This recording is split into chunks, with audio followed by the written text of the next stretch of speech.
رب العالمین در جاهای زیاد ما را امر کرده است برای نماز خواندن. اقیم الصلاة، رب العالمین ما را امر کرده است که برپا بدارید نماز را، بخوان نماز را. آیا نماز چیست برادران عزیز؟ شاید مردم فکر کنند که نماز همین خم شدن و راست شدن است، فقط سجده کردن و رکوع کردن است. اصل نماز صحبتی به پروردگار است، رازی به خدا است.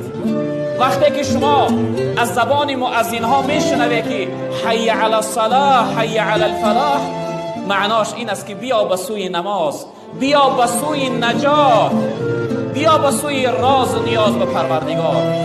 پروردگار شما را به زبان مؤذن ها دعوت میکنه، امر میکنه که بیا با من صحبت کن، بیا با من در بدیل بگو، بیا تو بنده من هستی، با من صحبتی یعنی محرمانه داشته باش.